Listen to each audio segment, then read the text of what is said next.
హే శాంఫమ్, welcome to first order class అనమాట. శాంఫమా నా పేరు కాదని వెనక్కి తిరిగి చూసుకోకండి. ఆడిట్ నేర్చుకోవడానికి సమయ ఆడిట్ హబ్ దాకా వచ్చిన మీరందరూ ఫ్యామిలీ ఆఫ్ సమయ నేను మీకు పెట్టుకున్న ముద్దు పేరు. ఓకే, నేర్చుకునే వాళ్ళు మీరు, నేర్పించేది ఎవరు? నేను. నా పేరు సిఏ ముకుంద, కంప్లీటెడ్ సిఏ అనమాట. సో ఎప్పుడో వచ్చి సమయ గురించి ఇప్పుడు మీకు తెలుసుకోవాలి అనుకుంటే ఒక చిన్న 2 వర్డ్స్‌గా చెప్తాను. మోస్ట్‌లీ మనం ఎప్పుడు చెప్పినట్టే నో న్యూమోనిక్స్ అనమాట.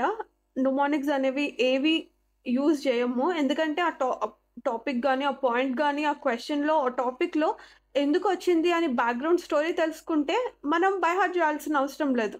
Because there is a reason to that. సరే.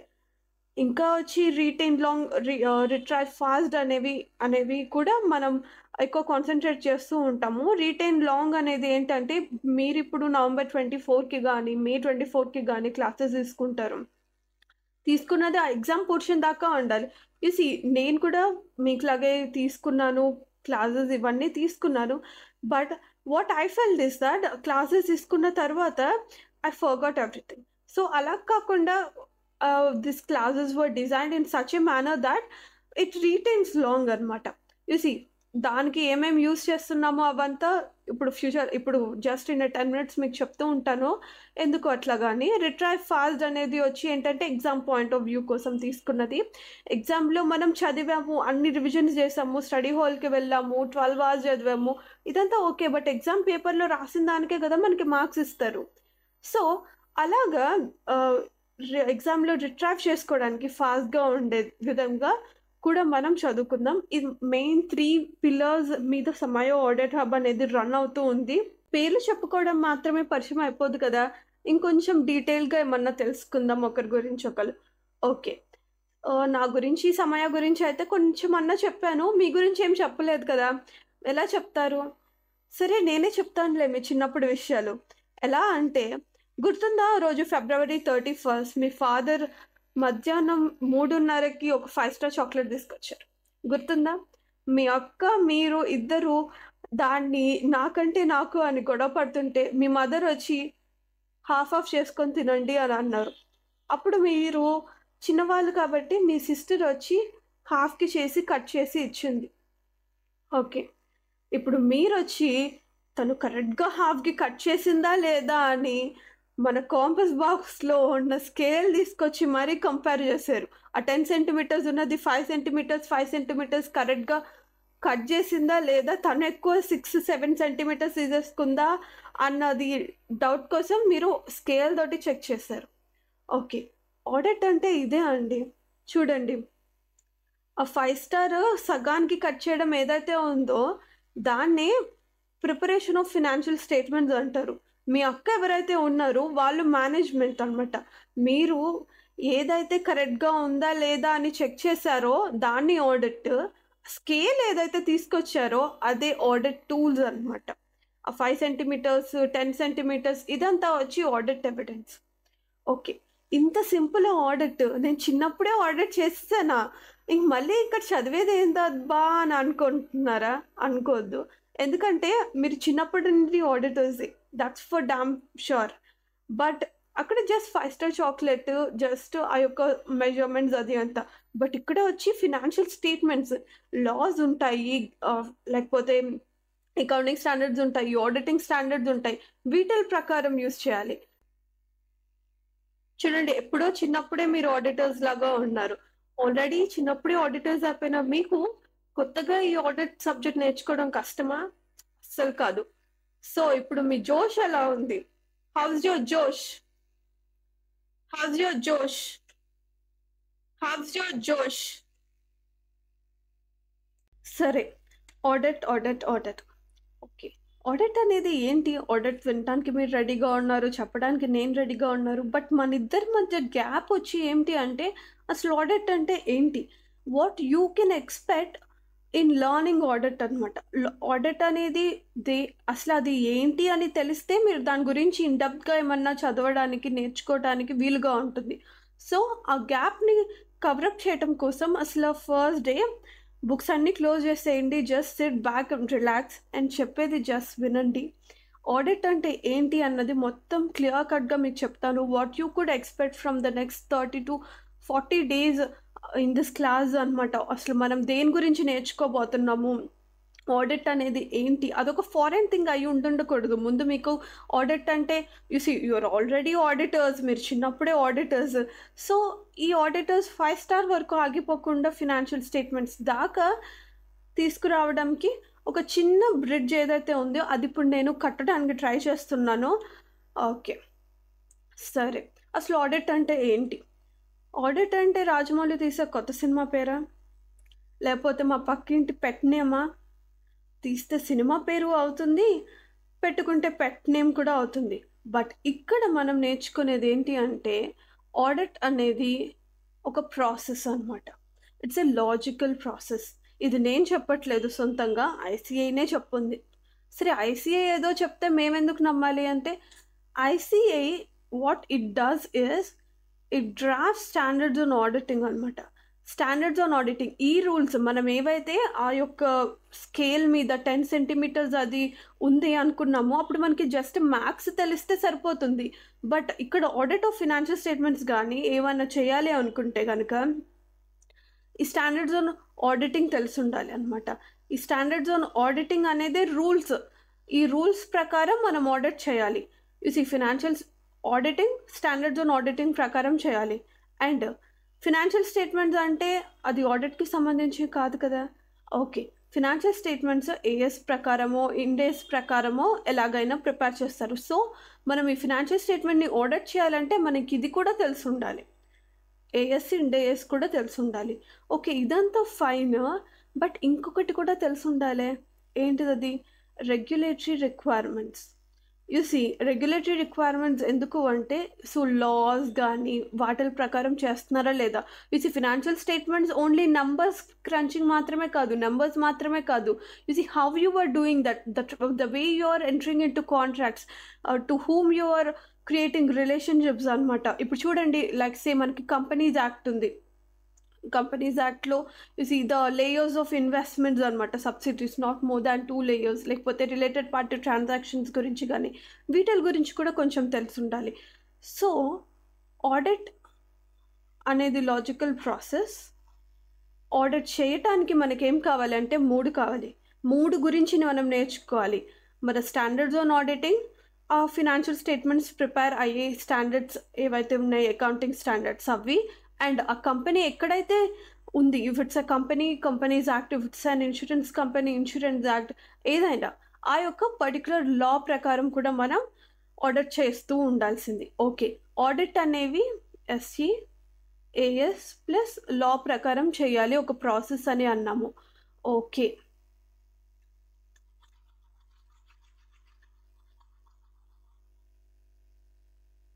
అసలు ఎందుకు చేయాలంటారు?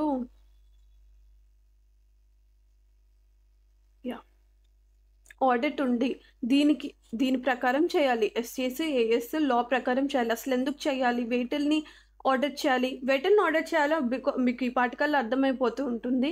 దట్ ఈస్ ఫినాన్షియల్ స్టేట్మెంట్స్ని ఆడిట్ చేయాలి. ఎవరి ఫినాన్షియల్ స్టేట్మెంట్స్ని ఆడిట్ చేయాలి? అసలు ఫినాన్షియల్ స్టేట్మెంట్స్ అంటే ఏంటి? సరే, ఇప్పుడు చూడండి, మీరు వెళ్ళి మీరు లైక్ 10+ ఇయర్స్ మీరు స్కూలింగ్ చేసి ఉన్నారు. స్కూలింగ్లో మొత్తం ఏం జరుగుతుంటుంది? మీకు ఒక యూనిట్ టెస్ట్ పెడుతూ ఉంటారు. ఫస్ట్ ఎవ్రీ 3 మంత్స్కి ఒకసారి మీకు ఒక ప్రోగ్రెస్ రిపోర్ట్ ఇస్తూ ఉంటారు. ఇక్కడ కూడా అంతే. మీరు కంపెనీ ఏదైతే ఉంది బిజినెస్ రన్ చేస్తుంది. బిజినెస్ రన్ చేస్తే ఫర్ ఎవ్రీ 3 మంత్స్, క్వార్టర్లీ కానీ, హాఫ్ ఇయర్లీ కానీ, లేకపోతే యాన్యువల్లీ 1 ఇయర్కి ఒకసారి ఒక ప్రోగ్రెస్ రిపోర్ట్ ఇవ్వాలి. ఆ ప్రోగ్రెస్ రిపోర్టే యాన్యువల్ రిపోర్ట్ అనమాట. ఈ యాన్యువల్ రిపోర్ట్లో ఏమేమి ఉంటాయంటే చాలా ఉంటాయి. యాన్యువల్ రిపోర్ట్ మనం చాలా కంపెనీస్ యాన్యువల్ రిపోర్ట్స్ ఈ ప్రాసెస్లో మనం చూస్తాము, తెలుసుకుంటాము. వాటిని ఎలా ప్రిపేర్ చేయాలి, యాన్యువల్ రిపోర్ట్స్ని ఎలా చదవాలి, ఎలా ప్రిపేర్ చేయాలని కూడా తెలుసుకుంటాము. Don't worry. ఈ యాన్యువల్ రిపోర్ట్స్లో ఫినాన్షియల్ స్టేట్మెంట్స్ ఉంటుంది అండ్ మనం ఇచ్చే ఆడిట్ రిపోర్ట్ కూడా ఉంటుంది. ఈ ఫినాన్షియల్ స్టేట్మెంట్స్ ఏవైతే ఉన్నాయి, ఈ ఫినాన్షియల్ స్టేట్మెంట్స్ని మనం ఆడిట్ చేయాలి. సరే, ఈ ఫినాన్షియల్ స్టేట్మెంట్స్ని ఆడిట్ చేసే అంతగా ఫినాన్షియల్ స్టేట్మెంట్స్లో ఏముంటుంది? మనీ, పైసా, మనీ ఉంటుంది. ఓకే, ఎవరి మనీ పెట్టుకొని వాళ్ళు బిజినెస్ చేసుకుంటే మనం ఎందుకు వెళ్ళి ఆడిట్ చేయటం? ఎవరి మనీ పెట్టి ఆర్డర్ చేస్తే నో ప్రాబ్లమ్. కానీ చూడండి, ఇప్పుడు ఒక సోల్ ప్రొప్రైటరీ ఫర్మ్ ఉన్నారు. ఓనర్ వచ్చి హీఈస్ ఓన్లీ అకౌంటెంట్. వాళ్ళే క్యాషియర్, వాళ్ళే ఇన్వెంటరీ పర్చేస్ చేసుకుంటారు, వాళ్ళే క్రెడిట్ ఇస్తూ ఉంటారు, అంతా వాళ్ళే చేస్తారు. సో హోల్ ఫినాన్సెస్ అన్నీ వాళ్ళ కంట్రోల్లోనే ఉంటాయి. But if at all you talk about an MNC, మనకి ఫౌండర్స్, చైర్మన్స్, వీళ్ళందరూ ఒక సెట్ ఆఫ్ పీపుల్ ఉంటారు. సే లైక్ ఒక 4 to 5 మెంబర్స్ ఉంటారు. ఓకే, సే లైక్ ఆ అకౌంట్స్ డిపార్ట్మెంట్ ఒకళ్ళు పక్కన ఉంటారు, లేకపోతే cashiers, operating, who do operations, వీళ్ళందరూ సపరేట్గా ఉంటారు. అండ్ వెండర్స్, సప్లయర్స్, వీళ్ళంతా సపరేట్గా ఉంటారు. కస్టమర్స్ వాస్ట్గా ఉంటారు. ఇలాంటప్పుడు ఏవైతే ఆపరేషన్స్ ఉంటాయి ఆ కంపెనీలో అవన్నీ సెగ్రిగేట్ అయిపోతాయి, సెగ్రిగేట్ చేసేస్తారు, డివైడ్ చేస్తారు. అప్పుడు ఈ ఓనర్స్కి వన్న తెలియాలి కదా, మనీ ఎలా ఫ్లో అవుతుంది, ట్రాన్సాక్షన్స్ ఎట్లాగా వెళ్తున్నాయని. దానికోసం ఓకే, ఎవరి మనీ అయితే వాళ్ళకి, ఫౌండర్స్ కోసం. ఓకే, ఇంకా ఏమైనా ఉన్నాయా? ఇంకా మనీ, పబ్లిక్ మనీ ఇన్వాల్వ్ అయినా కూడా ఉంటుంది. సీ, ఎవరి మనీ వాళ్ళు ఇన్వాల్వ్ అయినప్పుడు కొన్ని థ్రెషోల్డ్ లిమిట్స్ దాటితే ఆడిట్ అనేది జరగటం యూజువల్గా మనం చూస్తూ ఉంటాం. ఆ అప్లికబిలిటీస్ అన్నీ మనం ఇన్ డీటెయిల్గా చదువుతూ ఉంటాం.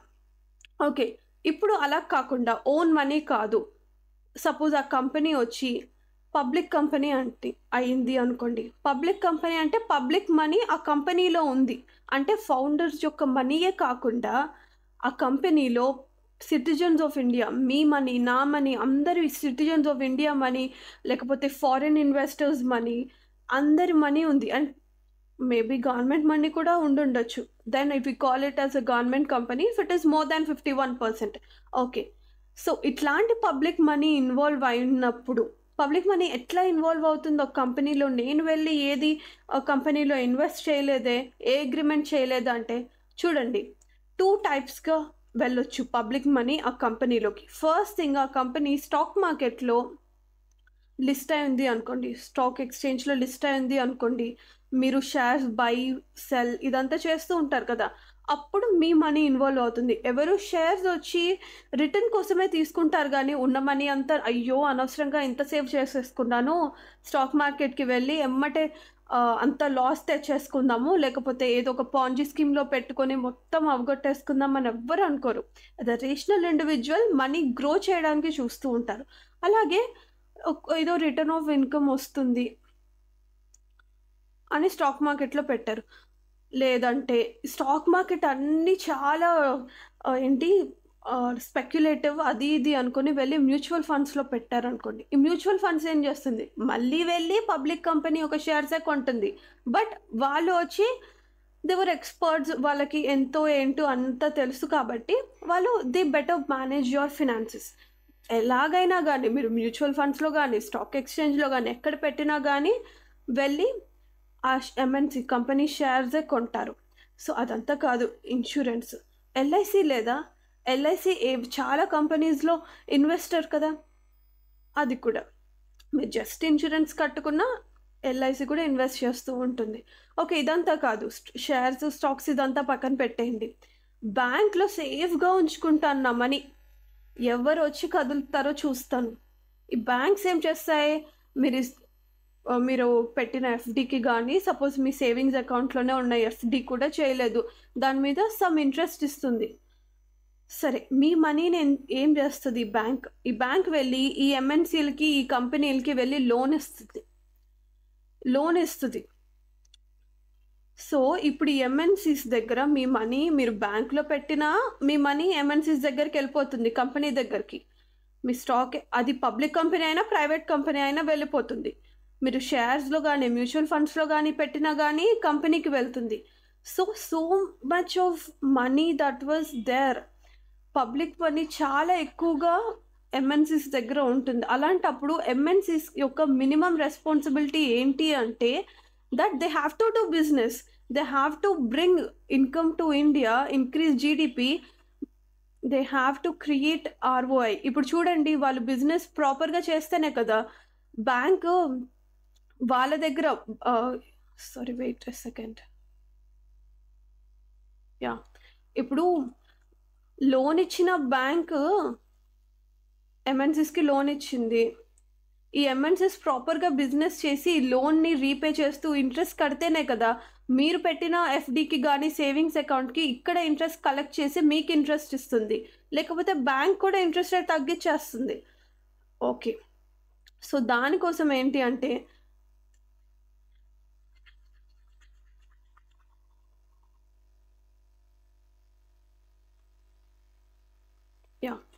సో దానికోసం ఈ ఫినాన్షియల్ స్టేట్మెంట్స్ ప్రిపేర్ చేస్తారు కంపెనీస్ అనమాట. అసలు మనీ ఇన్వాల్వ్ అయి ఉంది బిజినెస్ మొత్తం మీద. They have to do proper business అనమాట. వాళ్ళు ఏదో ఫౌండర్స్ కొన్ని రిలేటెడ్ పార్టీ ట్రాన్సాక్షన్ చేసి ఆ యొక్క పబ్లిక్ మనీ అంతా ట్యాక్స్ హెవెన్స్లోకి పెట్టేసి ఇంకా పారిపోతే అదంతా కుదరదు కదా. అలాగా అలా జరగకుండా ఉండటం కోసం ఫినాన్షియల్ స్టేట్మెంట్స్ని ప్రిపేర్ చేసి వాటిల్ని స్టాక్ ఎక్స్చేంజెస్ బోర్డ్స్ ఏవైతే ఉన్నాయి సెబీకి కానీ రెగ్యులేటరీ బాడీస్ అనేవి చాలా ఉంటాయి, వాటికి సబ్మిట్ చేస్తూ ఉంటారు. ఆ సబ్మిట్ చేసినవి ఫినాన్షియల్ స్టేట్మెంట్స్ ప్రాపర్గా ప్రిపేర్ చేశారా లేదా అని చెక్ చేయటమే ఆడిటర్ యొక్క రెస్పాన్సిబిలిటీ. మేనేజ్మెంటే బిజినెస్ చేసి మేనేజ్మెంటే ప్రోగ్రెస్ రిపోర్ట్ ఇస్తే ఎలా ఉంటుందంటే మనమే ఆన్సర్స్ రాసి మనమే టెస్ట్ చేసుకున్నట్టు ఉంటుంది. అలా కాదు, ఆడిటర్ ఎవరైతే ఉన్నారో ఈ ఫినాన్షియల్ స్టేట్మెంట్స్ ఆ యొక్క ఏఎస్ ప్రకారం లేకపోతే ఆ కంపెనీ గవర్న్ అయిన ఆ లాస్ ఏవైతే ఉంటాయి ఆ లాస్ ప్రకారం ఫినాన్షియల్ స్టేట్మెంట్స్ ప్రిపేర్ చేసిందా లేదా అని చెక్ చేయటమే ఒక ఆడిటర్ యొక్క మెయిన్ డ్యూటీ. ఈ మేనేజ్మెంట్ ఎవరైతే ఉన్నారో వాళ్ళు స్టూడెంట్, ఫినాన్షియల్ స్టేట్మెంట్స్ ఏవైతే ఉన్నది అది ప్రోగ్రెస్ రిపోర్ట్, ఆడిటర్ ఎవరైతే ఉన్నారో అది ఆ యొక్క మార్క్స్ అనేవి కరెక్ట్గా రాశారా లేదా, అమౌంట్స్ అనేవి కరెక్ట్గా ఉన్నాయా లేదా, as per AS and laws దాని ప్రకారం ఉందా లేదా అని చెక్ చేసే వాళ్ళే ఆడిటర్ అనమాట. Okay fine. సరే, ఫినాన్షియల్ స్టేట్మెంట్స్కి ఆడిట్ ఎందుకు నెససరీ? ఎందుకంటే మనీ ఇన్వాల్వ్ అవుతుంది కాబట్టి. Money whether private money or public money, ఏ మనీ ఇన్వాల్వ్ అయినా financial statements audit was must. Okay సరే, ఆడిట్ చేయాలి ఫినాన్షియల్ స్టేట్మెంట్. ఇట్లా ఫినాన్షియల్ స్టేట్మెంట్స్ ప్రిపేర్ చేసే డ్యూటీ ఎవరిది? మేనేజ్మెంట్ది. ఓకే సరే, అసలు ఆడిట్ చేయాలి అంటే ఆడిటర్ ఈ కంపెనీకి వచ్చి ఆడిట్ చేయాలి అనుకుంటున్నారు కంపెనీని, వెళ్ళిపోయి నచ్చిన కంపెనీకి నేను మిమ్మల్ని ఆడిట్ చేయాలనుకుంటున్నాను, come on I have completed my chartered accountancy, నాకు సిఓపి కూడా ఉంది. సిఓపి అంటే లైక్ ప్రాక్టీస్ సర్టిఫికేట్ అనమాట. సో దట్ జాబ్ కాకుండా కంపెనీస్ని డైరెక్ట్గా ఆడిట్ చేసేది. ఓకే, నాకు సిఓపి కూడా ఉంది, నేను వచ్చి మీ ఫినాన్షియల్ స్టేట్మెంట్స్ని ఆడిట్ చేద్దాం అనుకుంటున్నాను అంటే ఇచ్చేస్తారా ఫినాన్షియల్ స్టేట్మెంట్స్? అలా కాదు. మనం ఆడిటర్ ఒక కంపెనీ యొక్క ఫినాన్షియల్ స్టేట్మెంట్స్ని ఆడిట్ చేయాలి అంటే first we have to get into than agreement. మనల్ని ఎవరైనా ఒకళ్ళు అపాయింట్ చేయాలి. ఎవరు అపాయింట్ చేస్తారు? Obviously owners of the company appoint చేస్తారు. Who are owners? Shareholders appoint చేస్తారు. That's fine.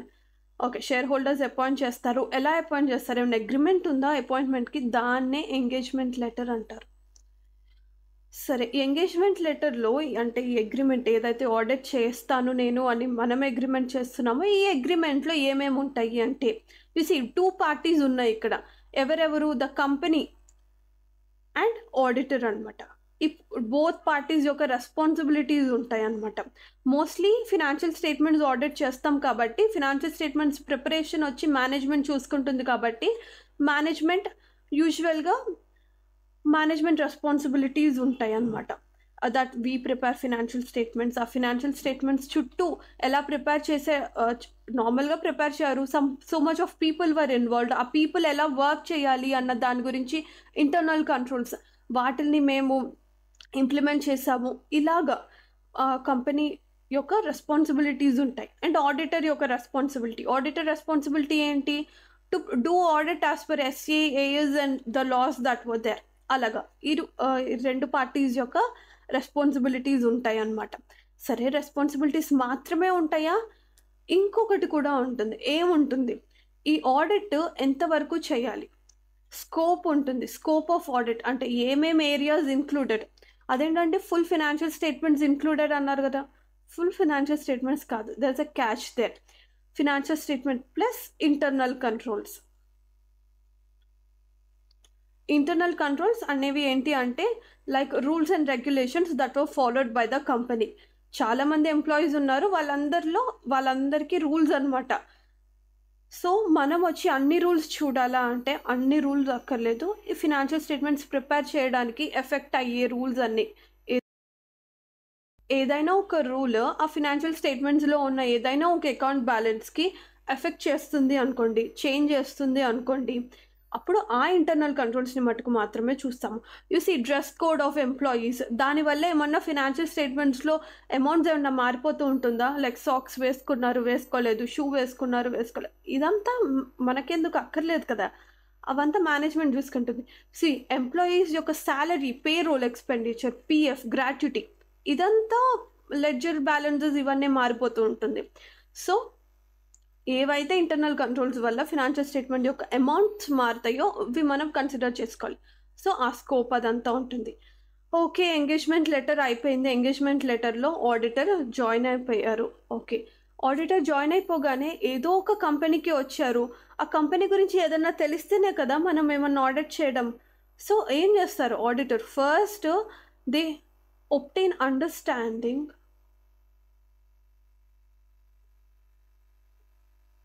of the entity.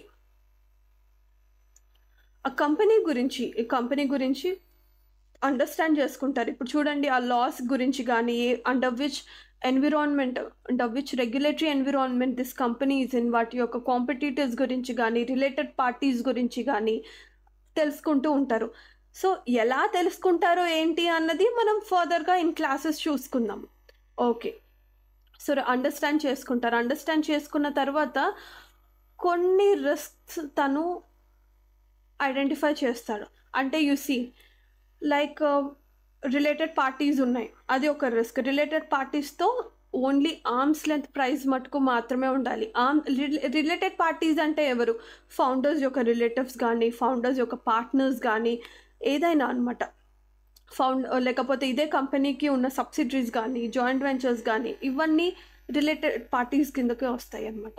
ఈ రిలేటెడ్ పార్టీస్ తోటి ట్రాన్సాక్షన్ దాన్ని ఆర్మ్స్ లెంత్ ప్రైస్ ఉన్నాయా లేదా, మీరు ఆల్రెడీ ట్యాక్స్ కనుక తీసుకొని ఉంటుంటే ఇంటర్నేషనల్ ట్యాక్సేషన్లో arm's length price, close length price అనేది ఉంటుంది. ఆర్మ్స్ లెంత్ ప్రైస్ అనేది ఏంటి అంటే దిస్ ఇస్ మోస్ట్లీ థర్డ్ పార్టీకి కూడా అదే రేట్కి ఇస్తారు. రిలేటెడ్ పార్టీస్కి తక్కువకి చాలా ఎక్కువగానో ప్రైస్ మార్చకుండా, లేకపోతే ఇంట్రెస్ట్ అస్సలు లేకుండా లోన్ ఇవ్వటము, లేకపోతే ఇంట్రెస్ట్ చాలా ఎగ్జాబరెంట్గా పెట్టి లోన్ ఇవ్వటం, ఇలాంటివి యూజువల్గా థర్డ్ పార్టీ మనకి ఎవరన్నా సేల్ చేస్తుంటే థర్డ్ పార్టీ ఒక ప్రైస్ ఎలా ఉంటుంది, రిలేటెడ్ పార్టీస్కి కూడా ప్రైస్ అలాగే ఉండాలి. సేల్స్ని ఎన్హాన్స్ చేయడానికి కానీ, రెడ్యూస్ చేయడానికి కానీ, ప్రాఫిట్ని ఎన్హాన్స్ కానీ, రెడ్యూస్ చేయడానికి కానీ, అలాంటి టర్మ్స్ అనేవి మారకూడదు. ఓకే, అలాగా కానీ, లేకపోతే ఇంటర్నల్ కంట్రోల్స్ ఉన్నాయి with regards to internal controls అనమాట. ఇంటర్నల్ కంట్రోల్స్ అసలు ఏం బాగాలేవు. లైక్ ఇంటర్నల్ కంట్రోల్స్ బాగాలేవు అన్నదానికి మనం ఏమనుకుంటాము అంటే లైక్ క్యాషియర్ అనే వాళ్ళు అసలు మారట్లేదు, లేకపోతే ఆ గోడౌన్కి ఎవరైతే ఉన్నారో వాళ్ళు గేట్ కీపర్స్, అకౌంట్ రికార్డ్స్ అందరూ ఒకటే. ఇప్పుడు చూడండి, ఒక గోడౌన్ ఉంది, ఆ గోడౌన్లో కొంత స్టాక్ వచ్చింది. ఈ స్టాక్ వచ్చినప్పుడు ఆ స్టాక్ యొక్క క్వాలిటీ చెక్ చేయటం సేమ్ పర్సన్, ఆ స్టాక్ని తీసుకువచ్చి లోపల పెట్టడానికి సేమ్ పర్సన్, ఆ స్టాక్ని బుక్స్లో రికార్డ్ చేసే వాళ్ళు సేమ్ పర్సన్, ఆ స్టాక్ అవుట్ ఏదైతే ఉండింది వాళ్ళు సేమ్ పర్సన్, అండ్ ఈ స్టాక్ తెచ్చిన వాళ్ళకి మనీ ఇచ్చేది కూడా సేమ్ పర్సన్. ఇవి చూడండి, అందరి పని ఒకళ్ళే చేయటం వల్ల there is a high chance that ఏదన్నా ఒక ఇన్వెంటరీ ఇన్వర్డ్ అయితే అది బుక్స్లో రాయకుండా పర్సనల్ యూస్ చేసుకునే అవకాశం ఉంది. సో ఇక్కడ ఇంటర్నల్ కంట్రోల్ బాగుందా? బాగోలేదు. సో ఇంటర్నల్ కంట్రోల్స్కి సంబంధించి కొన్ని రిస్క్స్, లేకపోతే ఫినాన్షియల్ స్టేట్మెంట్లో ఏదైనా ఒకదానికి సంబంధించి కొన్ని రిస్క్స్ ఉంటాయి.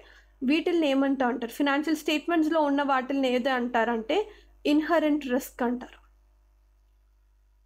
Inherent risk. ఇంటర్నల్ కంట్రోల్స్కి సంబంధించింది ఏమంటారంటే కంట్రోల్ రిస్క్ అంటారు. ఓకే, ఈ 2 టైప్స్ ఆఫ్ రిస్క్ని మనం చూసుకుంటాము. అసలు ఈ 2 రిస్కులు ఆడిటర్ కనిపెట్టకపోతే దాన్ని డిటెక్షన్ రిస్క్ అంటారు. ఓకేనా? Okay, that's fine. ఫస్ట్ మనం ఏం చేసాము? అండర్స్టాండ్ చేసుకున్నాము ఎంటిటీని. సెకండ్ థింగ్, అండర్స్టాండ్ చేసుకున్న దాంట్లో కొద్దో గొప్ప రిస్క్స్ ఫైండ్ అవుట్ చేసాము.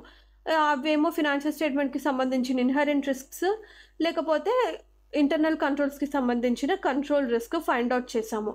ఓకే, థర్డ్ థింగ్ ఏంటి అంటే ఆడిట్ ప్రొసీజర్స్ స్టార్ట్ చేయాలి. ఇంకా ఇప్పుడు డైరెక్ట్ ఆడిట్ ప్రొసీజర్స్ అనమాట. సరే, ఆడిట్ ప్రొసీజర్స్ అంటే ఏంటి చూడండి. మేనేజ్మెంట్ దగ్గర చాలా ఇన్ఫర్మేషన్ ఉంటుంది. Whether that be like financial statements కానీ, లేకపోతే ఆ మేనేజ్మెంట్ కండక్ట్ చేస్తూ ఉంటారు కదా, బోర్డ్ మీటింగ్ కానీ, లేకపోతే ఎనీ అదర్ కమిటీ మీటింగ్స్ కానీ. కమిటీ మీటింగ్స్ అంటే ఏం కమిటీ అంటే ఆడిట్ కమిటీ ఉండొచ్చు, ఎన్ఆర్సీ కమిటీ ఉండొచ్చు, రిస్క్ మేనేజ్మెంట్ కమిటీ ఉండొచ్చు. ఈ బోల్డ్ కమిటీస్ ఉన్నాయిలేండి, అవన్నీ మనం ఇన్ డీటెయిల్గా మాట్లాడుకుంటాము. ఇలాంటి కమిటీస్లో మీటింగ్స్ గురించి కానీ, లేకపోతే contracts that they have entered, లేకపోతే లోన్ అగ్రిమెంట్స్ కానీ, ఏవైనా చాలా ఇన్ఫర్మేషన్ ఉంటుంది మేనేజ్మెంట్ దగ్గర ఈ ఫినాన్షియల్ స్టేట్మెంట్స్ ప్రిపేర్ చేసిన దాంట్లో. ఈ మేనేజ్మెంట్ దగ్గర ఉన్న ఇన్ఫర్మేషన్ని ఆడిట్ ఎవిడెన్స్గా మారవాలి. ఆడిటర్ ఎలా మారుస్తారు? ఆడిట్ ప్రొసీజర్స్ యూస్ చేసి మారుస్తారు. ఓకే, ఈ ఆడిట్ ఎవిడెన్స్ యూస్ చేసి మనం ఏం చేస్తాం? ఆడిట్ ఒపీనియన్ ఫైండ్ అవుట్ చేస్తాం. అంతే, ఈజీ అయిపోయింది. ఈ మేనేజ్మెంట్ దగ్గర ఉన్న ఇన్ఫర్మేషన్ మనం ఆడిట్ ప్రొసీజర్స్ యూస్ చేసి, these were the weapons of auditor. ఈ ఆడిట్ ప్రొసీజర్స్ అనే వెపన్స్ని యూస్ చేసి ఆడిటర్ ఈ మేనేజ్మెంట్ ఇన్ఫర్మేషన్ని ఆడిట్ ఎవిడెన్స్గా మారుస్తాడు. ఈ ఆడిట్ ఎవిడెన్స్ని అనలైజ్ చేసి, ఇంటర్ప్రెట్ చేసి, ఆడిట్ ఒపీనియన్ ఫామ్ చేసి ఆడిట్ రిపోర్ట్ ఇస్తాము. ఇంకా అంతే, ఆడిట్ ఎంగేజ్మెంట్ అయిపోయింది. సరే, ఈ audit procedures, what are the weapons of auditors ఏంటంటే చూడండి. మేనేజ్మెంట్ ఫౌండర్ దగ్గర ఆర్గనైజేషన్ స్ట్రక్చర్ ఉంది. ఆర్గనైజేషన్ స్ట్రక్చర్ అంటే సే లైక్ ఇది వచ్చి మేనేజ్మెంట్, దీని కింద వచ్చి అకౌంటింగ్ డిపార్ట్మెంట్ కానీ, ఫినాన్స్ డిపార్ట్మెంట్ కానీ, లేకపోతే పర్చేస్ డిపార్ట్మెంట్ కానీ, సేల్స్ డిపార్ట్మెంట్, మార్కెట్ డిపార్ట్మెంట్, ఇలా బోల్డ్ డిపార్ట్మెంట్స్ ఉన్నాయి. ఈ స్ట్రక్చర్ అంతా మనకి వెళ్ళిన వాళ్ళకి ఎలా తెలుస్తుంది? తెలీదు. మనకి ఫస్ట్ ఫ్లోరో, సెకండ్ ఫ్లోరో, సెవెంత్ ఫ్లోరో అని ఇట్లా తెలుస్తుంది, కానీ ఇన్ని డిపార్ట్మెంట్స్ ఉన్నాయి, వీళ్ళు కమ్యూనికేట్ చేసుకుంటారు, అదంతా తెలియదు కదా. అవన్నీ అడిగేది ఎవరు? TCWGని అడిగితే వెళ్ళి తెలుస్తుంది. TCWG అంటే ఎవరు? ద చైర్మన్, ఫౌండర్స్ ఎవరైతే ఉన్నారో, ఆ ఫౌండర్స్ ఎవరైతే ఉన్నారో వాళ్ళని TCWG అంటారు. That is those charged with governance. They make the rules. Governance అంటే దే గవర్న్. గవర్నమెంట్ అంటే ఏంటి? They make rules, they make laws. ఇక్కడ కూడా కంపెనీలో ఉన్న rules, laws, they are like supreme government అనమాట దీన్ని. సరే చూడండి, మనం వెళ్ళి ఎంక్వైరీ చేస్తాం. ఎవరిని చేస్తాము? అండర్స్టాండ్ చేసుకోవడానికి TCWGని కానీ, మేనేజ్మెంట్ని కానీ, ఎంప్లాయీస్ని కానీ, లేకపోతే కంపెనీ లోపల ఉండే వాళ్ళన, బయట ఉన్న వాళ్ళని కూడా చేయొచ్చు. లీగల్ కౌన్సిల్ కానీ ఎవరినన్నా చేయొచ్చు. And second thing, enquire, then observe. Internal controls ఉన్నాయి కదా, ఇక్కడ ఇంటర్నల్ కంట్రోల్స్లో డెఫిషియెంట్గా ఉన్నాయి, ఇంటర్నల్ కంట్రోల్స్ సరిగ్గా లేవు అని ఎలా తెలుస్తుంది మనకి? ఇంటర్నల్ కంట్రోల్స్ని అబ్జర్వ్ చేస్తే, చూస్తే తెలుస్తుంది. సరే, అబ్జర్వేషన్ ఇదంతా కాదు, కానీ ఫినాన్షియల్ స్టేట్మెంట్స్ గురించి అన్న చెప్పండి అంటే, సరే ఫినాన్షియల్ స్టేట్మెంట్స్లో కొన్ని అమౌంట్స్ ఉంటాయి కదా, ఆ అమౌంట్స్ని రీకాలిక్యులేట్ చేస్తాం. సే లైక్ డిప్రిసియేషన్ ఉంది, దాన్ని రీకాలిక్యులేట్ చేస్తాం, ఎస్టిమేట్స్ అలాగనమాట. అండ్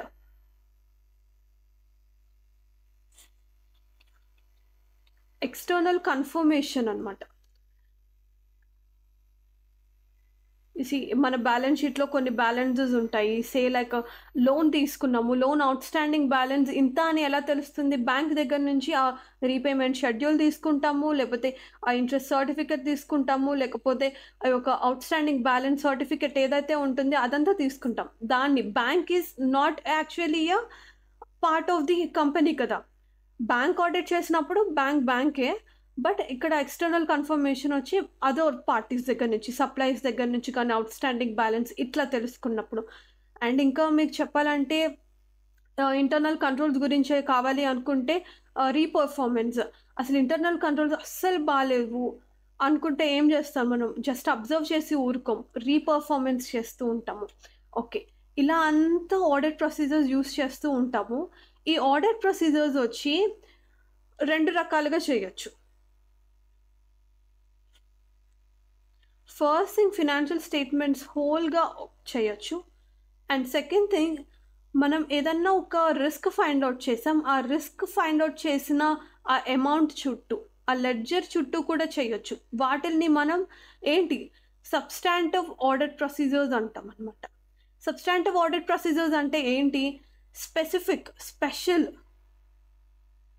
ఈ యొక్క అమౌంట్‌కో, లేకపోతే ఈ యొక్క లెడ్జర్‌కో, లేకపోతే ఈ పర్టిక్యులర్ యొక్క ఇంటర్నల్ కంట్రోల్‌కి మట్టుకు మాత్రమే ఆడిట్ ప్రొసీజర్స్‌ని మనం చేస్తే దాన్ని సబ్స్టాంటివ్ ఆడిట్ ప్రొసీజర్ అంటారు. ఇది ఇంకా మనం డీటెయిల్డ్‌గా ఎగ్జాంపుల్స్ తీసుకొని ఇంకా ఫర్దర్‌గా చేస్తూ ఉంటాము. No worries. సో, ఇలా అంతా చేశాక ఆడిటర్‌కి ఓకే. మేనేజ్మెంట్ ఇచ్చిన ఇన్ఫర్మేషన్‌లో ఇన్ని రైట్, ఇన్ని రాంగ్ అని తెలుసుకొని వీటన్నిటిని ఆడిట్ ఎవిడెన్స్‌గా తీసుకుంటారనమాట. ఆడిట్ ఎవిడెన్స్‌గా తీసుకొని ఆడిట్ ఒపీనియన్‌ని ఫార్మ్ చేస్తారు. So, like it's an clean report ఇస్తారు. లేకపోతే అడ్వర్స్ ఒపీనియన్ ఇవ్వచ్చు. లేకపోతే disclaimer of opinion 4 types of audit opinions ఉన్నాయన్నమాట. టైప్స్ ఆఫ్ ఒపీనియన్స్ ఏంటి? వాటిల గురించి మనం ఇన్ డీటెయిల్డ్‌గా తెలుసుకుందాము ఫ్యూచర్ క్లాసెస్‌లో. ఓకే. అండ్ ఈ ఆడిట్ ఒపీనియన్ ఎక్కడ ఇవ్వాలి? ఆడిట్ రిపోర్ట్‌లో ఇవ్వాలి. ఓకే. ఈ ఆడిట్ రిపోర్ట్‌లో ఏముంటుందయ్యా అంటే, మనం చేసిన కంపెనీ యొక్క పేరు, చేసిన పీరియడ్ ఏదైతే ఉంటుందో, ఏ ఫినాన్షియల్ ఇయర్‌కి చేసాము and the opinion and basis of that opinion ఏదన్నా significant matters that he wanted to communicate to the owners, shareholders ఎవరైతే ఈ ఆడిటర్‌ని అపాయింట్ చేశారో ఆ మ్యాటర్స్ అన్నీ ఉంటుంది. అండ్ హిస్ సైన్, డేట్ ఇవన్నీ కూడా ఉంటుంది. ఇదంతా వచ్చి ఆడిట్ ప్రొసీజర్ అనమాట. సో సింపుల్ కదా! చూడండి.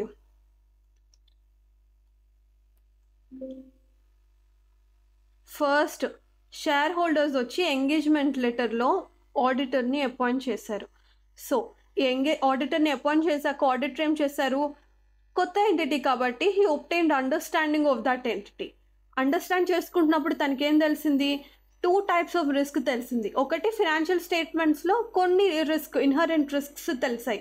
సెకండ్ ఇంటర్నల్ కంట్రోల్స్‌లో మానిటరీ డీవియేషన్స్ ఏం కాకుండా కంట్రోల్సే సరిగ్గా లేవు. ఆ rules, regulations, how the company was operating అవి సరిగ్గా లేవు. దాన్ని కంట్రోల్ రిస్క్ అంటారు. ఇన్హరెంట్ రిస్క్, కంట్రోల్ రిస్క్ తెలిసినయి. ఈ రిస్క్ తెలిసాక ఏం చేస్తారు? Audit procedures, direct audit procedures start చేస్తారు. ఈ రిస్క్ వాటికి మటుకు స్పెసిఫిక్‌గా audit procedures, substantive audit procedures use చేస్తారు. రిస్క్ లేని నార్మల్ వాటిల్కి ఫినాన్షియల్ స్టేట్మెంట్ లెవెల్‌లో నార్మల్ ఆడిట్ ప్రొసీజర్స్‌ని యూజ్ చేస్తారు. ఈ 2 టైప్స్ ఆఫ్ ఆడిట్ ప్రొసీజర్స్‌ని ఫ్యూచర్‌గా డిస్కస్ చేద్దాము. ఎలా చేస్తారు ఈ ఆడిట్ ప్రొసీజర్స్? అసలు ఏమేంటివి అంటే enquiry, observation, recalculation, reperformance, external confirmation, verification ఇలాంటి చాలా లైక్ ఒక 8-10 ఉంటుంది ఆడిట్ ప్రొసీజర్స్. వాటిని యూజ్ చేస్తారు.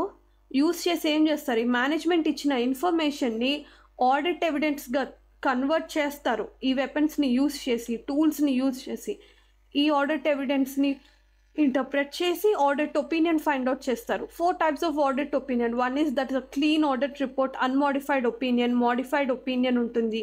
అంటే అన్‌మోడిఫైడ్ అంటే ఏంటి అంటే క్లీన్ రిపోర్ట్ అనమాట.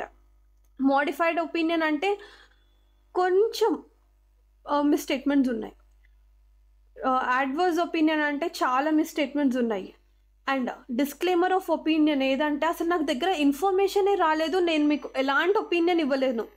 ఇలాంటి 4 టైప్స్ ఆఫ్ ఒపీనియన్స్‌లో ఏదన్నా ఇవ్వచ్చు ఆడిటర్. ఎక్కడిస్తాడు? ఆడిట్ రిపోర్ట్‌లో ఇస్తాడు. ఈ ఆడిట్ రిపోర్ట్ ఎవరికి ఇవ్వాలి? మళ్ళీ షేర్ హోల్డర్స్‌కి ఇవ్వాలి. ఎవరైతే ఆడిటర్‌ని అపాయింట్ చేస్తారో వాళ్ళకి ఇవ్వాలి. ఇదే ప్రొసీజర్ ఏదైతే ఉంది అది మీరు నేర్చుకుంటున్నారు ఫర్ ద నెక్స్ట్ 30 డేస్ అనమాట. అంతే. ఇంతకు మించి మీరు ఏం నేర్చుకోరు. బట్ ఈ ప్రొసీజర్ ఏదైతే ఉందో అది కొన్ని కంపెనీస్‌కి లైక్ బ్యాంక్స్‌కి కానీ, ఎన్‌బీఎఫ్‌సీస్‌కి కానీ, లేకపోతే గవర్నమెంట్ కంపెనీస్ అయిన పబ్లిక్ సెక్టార్ అండర్‌టేకింగ్స్‌కి కానీ వేరువేరుగా మారుతూ ఉంటుంది. ఇలా యాన్యువల్ రిపోర్ట్సే కాకుండా ఏవైతే మనం ఫినాన్షియల్ స్టేట్మెంట్స్ అనుకున్నామో ఇలాంటి ఫినాన్షియల్ స్టేట్మెంట్సే కాకుండా వేరు కైండ్ ఆఫ్ ఐటమ్స్ కూడా ఉంటుంది. Like interim financial statements like 3 మంత్స్‌కి ఒకసారి ఇచ్చేవి కానీ, లేకపోతే డిఫరెంట్ టైప్స్ ఆఫ్ ఇదే ఒక ప్రొసీజర్. ఎయిదర్ ద ఎంటిటీ మారటం వల్ల కొన్ని ఎక్స్ట్రా పాయింట్స్ నేర్చుకుంటారు, లేకపోతే ఫినాన్షియల్ స్టేట్మెంట్స్ చేంజ్ చేయటం వల్ల అది యాన్యువల్ రిపోర్ట్‌లో ఉండే ఫినాన్షియల్ స్టేట్మెంట్స్ కాకుండా other types of financial statement like prospective financial statements. Like మీరు ఏమైనా లోన్ తీసుకోవాలనుకుంటే ఈ లోన్ తీసుకున్న తరువాత ఇవన్నీ అమౌంట్స్ మారుతూ ఉంటుంది. ఆబ్వియస్లీ మీరు ఆడిట్ ఆర్టికల్‌షిప్‌లో గనుక మీరు చేసినట్టయితే లైక్ ప్రాస్పెక్టివ్ ఫినాన్షియల్ స్టేట్మెంట్స్ చేసుంటారు. ఫోర్‌కాస్టింగ్ ఆఫ్ ఫినాన్షియల్ స్టేట్మెంట్స్ అవి. లేపోతే ఏదన్నా లైక్ స్టాక్ ఎక్స్‌చేంజ్‌కి వెళ్తున్నారు. ఒక ప్రాస్పెక్టస్ ఇష్యూ చేసి సో, ఆ క్యాపిటల్ రావటం వల్ల డిబెంచర్స్ రావటం వల్ల ఏ పాయింట్స్ అన్నీ మారుతూ ఉంటుంది. మేము ఏ ఒక్క ప్లాంట్ అండ్ మెషినరీలో ఇన్వెస్ట్ చేయాలనుకుంటున్నాము, ఎంత సేల్ అవుతుంది, ఇలాంటివంతా ఇన్ఫర్మేషన్ ఇచ్చేది. ఇలా ఫినాన్షియల్ స్టేట్మెంట్స్ మారినప్పుడు కొన్ని ఎక్స్‌ట్రా పాయింట్స్ నేర్చుకుంటారు. అంతే తప్పించి టోటల్ ప్రొసీజర్ అయితే ఇంతే. ఇంతకు మించి మీరు ఏమి నేర్చుకోరు.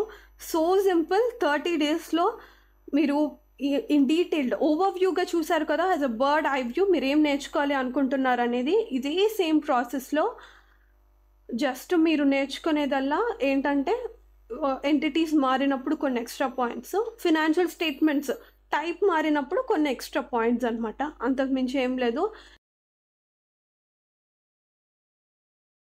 సో గైస్ ఈ పాటికి మనకు తెలిసిపోయి ఉంది కదా! ఆల్రెడీ చిన్నప్పుడే ఆడిటర్స్ అయిన మీకు 5 స్టార్ ఆడిటర్ నుంచి ఫినాన్షియల్ స్టేట్మెంట్స్ ఆడిటర్ దాకా రావటానికి ఒక చిన్న గ్యాప్ అనమాట. ఈ యొక్క బ్రిడ్జ్ నేను బాగా కట్టాను. చూడండి ఫస్ట్ ఫినాన్షియల్ స్టేట్మెంట్స్‌కి ఎందుకు ఆడిట్ చేయాలి? Because so much of public money involved. ఆ తర్వాత ఈ ప్రొసీజర్స్ ఎంగేజ్‌మెంట్ లెటర్ దగ్గర నుంచి అండర్‌స్టాండ్ చేసుకోవటం, రిస్క్ ఫైండ్ అవుట్ చేయటం, ఆ తర్వాత ఆడిట్ ప్రొసీజర్స్ యూజ్ చేసి ఆడిట్ ఎవిడెన్స్‌గా కన్వర్ట్ చేసుకొని ఆడిట్ ఒపీనియన్ ఇవ్వటము. Then later on audit report ఇవ్వటం. ఇదంతా మనం ఇదొక ప్రొసీజర్ అనమాట. ఇదే audit.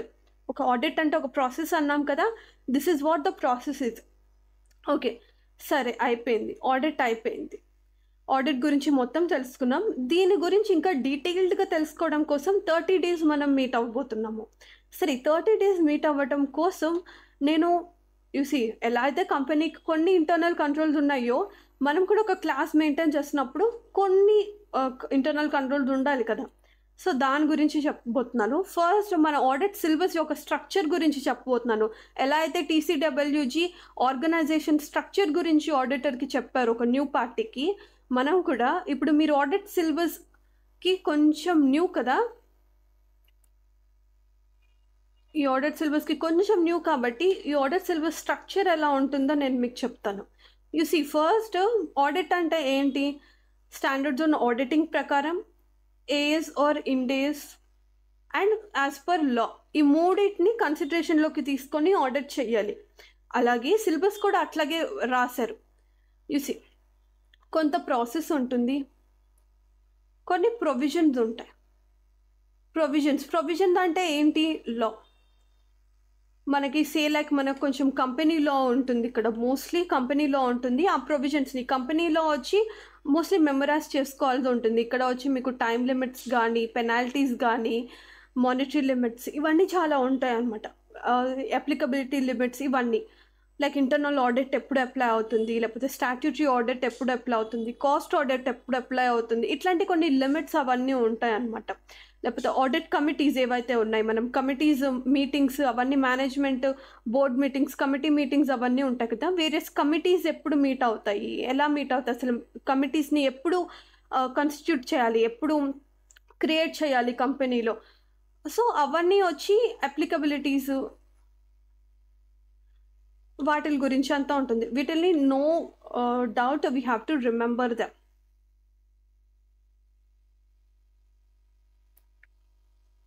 We have to remember them. ఈ ప్రాసెస్ ఏదైతే ఉంటుంది, గాడ్ సేక్ మనకి ప్రాసెస్ వచ్చి like 70% of the audit syllabus is process oriented. Only 30% మటుకు మాత్రమే మనం మెమరైజ్ చేయాల్సిన, రిమెంబర్ చేయాల్సింది ఉంటుంది.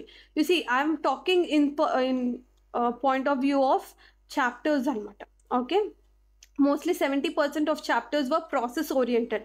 సో, ఈ ప్రాసెస్ ఓరియెంటెడ్ అనే వాటికి మోస్ట్లీ మనం ఈజీగా చేసేయచ్చు. వై? బికాజ్ వన్స్ మనకు ఒక ప్రాసెస్ అండర్స్టాండ్ అయితే, ఇప్పుడు మనం ఏవైతే చెప్పుకున్నామో ఒక పెద్ద ఆడిట్ ప్రొసీజర్ ఏదైతే చెప్పుకున్నామో దానికి రెప్లికాస్‌గా ఉంటుంది. బ్రదర్స్ అండ్ సిస్టర్స్ లాగా అన్ని ప్రొసీజర్స్ ఉంటాయి. అండ్ కొన్ని ప్రొసీజర్స్ ఇన్ బిట్వీన్ డీటెయిల్డ్‌గా ఉంటది. అంతే. అంతకు మించి ఏమి లేదు. So, audit syllabus process and ప్రొవిజన్స్‌గా 2 టైప్స్‌గా డివైడ్ అయి ఉన్నాయి. ప్రాసెస్‌ని అయితే లాజికల్ ఫార్మాట్‌గా ఈజీగా మనం గుర్తుపెట్టేసుకోవచ్చు. We need not memorise this. See ఎందుకు నేను మెమరైజ్ చేయక్కర్లేదు అంటున్నాను అంటే, ఇప్పుడు చూడండి మీరు వెళ్ళి మీ సీనియర్స్‌ని గనుక ఎవరినన్నా అడిగితే, what do they say is that audit is tough. They don't devote as much of time that they devote to some FR గానీ, లేకపోతే లాకి గానీ, లేకపోతే డీటీకి, ఐడీటీకి డివోట్ చేసిన టైం కూడా ఆడిట్‌కి డివోట్ చేయరు. Because they feel like a burden. You see Samaya యొక్క main objective ఏంటి అంటే, you see, even I felt audit like a burden. Even I didn't understand how to read audit. But when I did that, when I found out the solution, how to not make audit as a burden. Audit అనేది burden కాదు, ఇలాగ ఒక process provisions అని 2 kindsగా మనం segregate చేసుకొని ప్రాసెస్ని మనం ఈజీగా ఫైండ్ అవుట్ చేయొచ్చు. ఇప్పుడు మీరు వెళ్ళి చూసినట్టయితే కనుక మన యూట్యూబ్ ఛానల్లో కీవర్డ్ కిట్స్కి కానీ ఏవైతే ఉన్నాయి, ఈ ప్రాసెస్ అన్నిటికి మనం ఒక ఫ్రేమ్ వర్క్ ఇచ్చేసామన్నమాట. ఆ ఫ్రేమ్ వర్క్లో మనం తీసుకువెళ్ళి ఏ ఒక్క సిచ్యువేషన్ని పెట్టినా, ఏ ఒక్క ప్రొసీజర్ని పెట్టినా మనకి ఒకేలాగా ఆన్సర్ వస్తుంది యాజ్ పర్ ఐసీఐ ఆన్సర్. అలాంటి ఫ్రేమ్ వర్క్ని ఫైండ్ అవుట్ చేశాక సొల్యూషన్ని నేను నా దగ్గరే ఉంచుకోకుండా solution I wanted to spread to a lot of my juniors అనమాట. అందుకోసమే Samaya, actually Samaya was not in my mind my career point. I don't know, but in order to know the purpose of life అది అంతా తెలుసుకోవడానికి ఒక solution find out చేశాను కదా. You see what do lord Krishna say purpose of life అంటే ఏంటి అంటే, you find any problem for your in your life, problem ఏదైతే ఫైండ్ అవుట్ చేస్తారో దానికి సొల్యూషన్ ఫైండ్ అవుట్ చేసి యూ స్ప్రెడ్ దట్ సొల్యూషన్. అదే యువర్ పర్పస్ ఆఫ్ లైఫ్ అన్నారు కదా. You see I felt a lot of difficulty in audit and I have overcome, I have found solution for the audit అనమాట. By heart చేయకుండా, mnemonics లేకుండా ఇంత స్ట్రాంగ్గా ఆడిట్ని teach చేయగలగరు అంటే ఎలా సాధ్యమవుతుంది? We have found out few frame works, అవన్నీ ఫైండ్ అవుట్ చేయటం వల్లే కదా. సో మీరు ఎప్పుడైతే ఈ ఆడిట్ని ఇట్లాగా ఒక ప్రొసీజర్ ఫ్రేమ్వర్క్లో పెట్టేసి మీరు ఎప్పుడైతే when you live that situation, అప్పుడు మీకు చాలా ఈజీగా ఉంటుంది. మీరు అసలు మెమరైజ్ చేయక్కర్లేదు, ఎలా చేయక్కర్లేదు. ప్రొవిజన్స్ అండ్ ఆల్, పెనాల్టీస్ ఇవన్నీ మెమరైజ్ చేయాలి, that is for sure. But ఆ మెమరైజేషన్ కూడా కొంచెం ఈజీగా, అంటే మనం ఎంత మెమరైజ్ చేసినా ఎగ్జామ్లో మనకి ఓకే సే లైక్ అది గ్రేటర్ దానా లెస్ దానా అలాగా మనం డౌట్ పడతాం కదా. అలా డౌట్ పడకుండా ఉండటంకి ఎలాగ రిమెంబర్ చేయొచ్చు అన్నది మనం ఫైండ్ అవుట్ చేసాము. Will read from, we will prepare ourselves for audit. ఎందుకంటే మనం చిన్నప్పటి నుంచి ఆడిటర్స్ కదా, అందుకోసమే. ఓకే సరే, ప్రాసెస్ని ఎట్లా అసలు నేను న్యూమోనిక్స్ లేకుండా ఆడిట్ సిలబస్ ఎట్లాగా నేను చెప్పాలి అని అనుకుంటున్నా అనేది మీకు ముందు చెప్తాను. మీకు ఐడియాలజీ కనుక నచ్చితే కనుక you could travel with me. లేదు ఐ వాంట్ న్యూమోనిక్స్, నాకు ప్రతి క్వశ్చన్కి ఒక న్యూమోనిక్ ఉండాలి, why are you not giving mnemonics and all, and important questions ఉండాలి నాకు, why are you not doing that, ఇలాగా అడిగితే I will give my explanation also. First చూద్దాం అవి లేకుండా ఎట్లా చేయొచ్చు, ఎలా చదవచ్చు, how could you score. And నేను మీకు వచ్చే హోంవర్క్ ఇవ్వాలనుకుంటున్నాను. Ask your seniors that have the passed any group choice తీసుకున్నప్పుడు పాస్ అయ్యారా, లేకపోతే ఆల్ చాప్టర్స్ చదివి ప్రిపరేషన్ కరెక్ట్గా ఉన్నప్పుడు పాస్ అయ్యారా. చూసి మనకి నార్మల్గా సిఏలో పర్సంటేజ్ తక్కువ అని అంటూ ఉంటాం. It is not that percentage, it is that the commitment అనమాట. ఈ కమిట్మెంట్ తక్కువ అయినప్పుడు, కమిట్మెంట్ ఎప్పుడు తక్కువ అవుతుంది?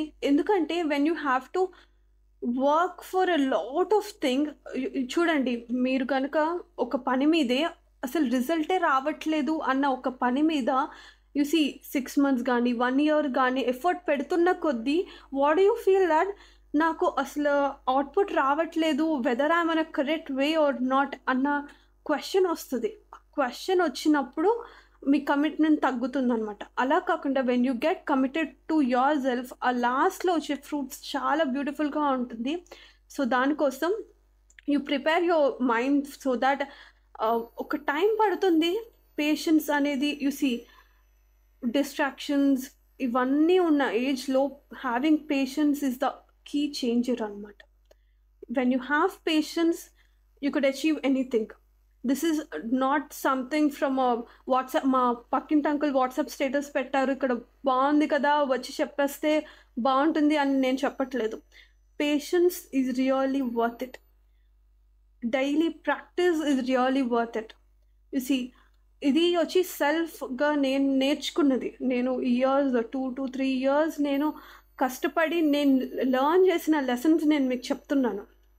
Okay, so fine. Okay, process and provisions అని ఉన్నాయి. న్యూమోనిక్స్ లేకుండా అసలు మనం ఎలా చదువుతాం? చూసి మీరు ఎప్పుడన్నా అబ్జర్వ్ చేశారా? స్టాండప్ కమీడియన్స్ ఉంటారు, సే లైక్ వాళ్ళు 2 hours షో చేస్తారు, 40 minutes షో చేస్తారు. ఎలా చేస్తారు? వాళ్ళకి దగ్గర ఏమైనా స్క్రిప్ట్ ఉంటుందా సినిమాల్లో ఉన్నట్టు, లేకపోతే పక్క నుంచి ఎవరైనా ప్రాంప్టింగ్ ఇస్తారా? No, they do not do. First thing, అసలు వాళ్ళకి అదంతా మైండ్లో స్క్రిప్ట్ ఎలా గుర్తుంటుందని మీరు అనుకుంటున్నారు?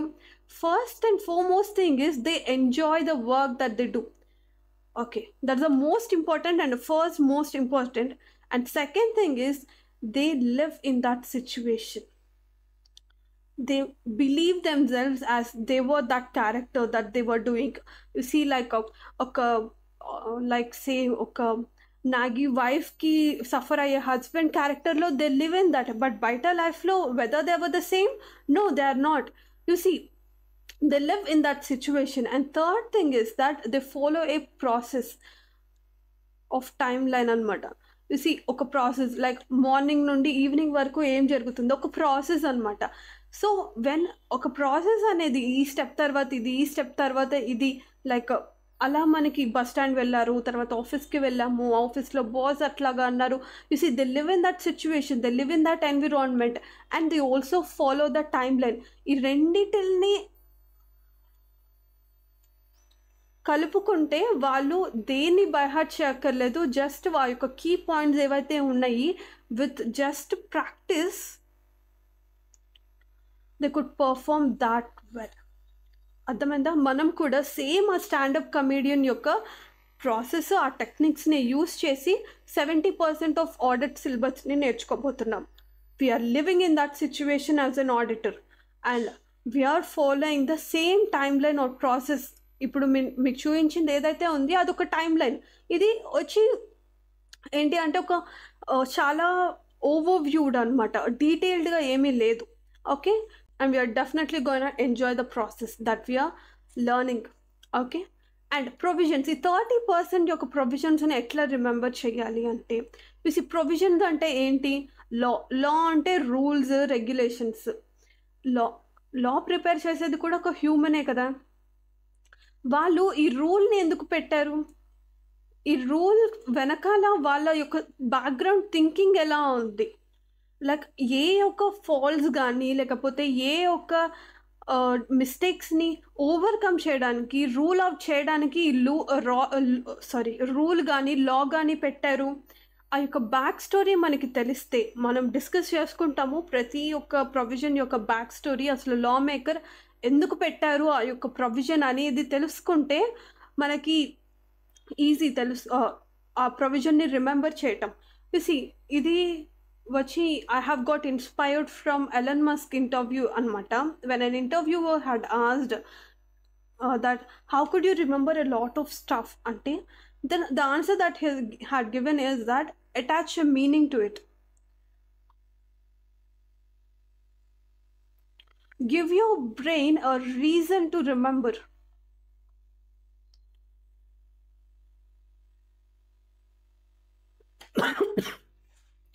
You see, attaching a meaning to it, మనకి ఆ బ్యాక్గ్రౌండ్ స్టోరీ తెలిస్తే సరిపోతుంది. But the reason to remember ఏంటి? ఎగ్జామ్లో రాసే క్వశ్చనా లేకపోతే ఏంటి?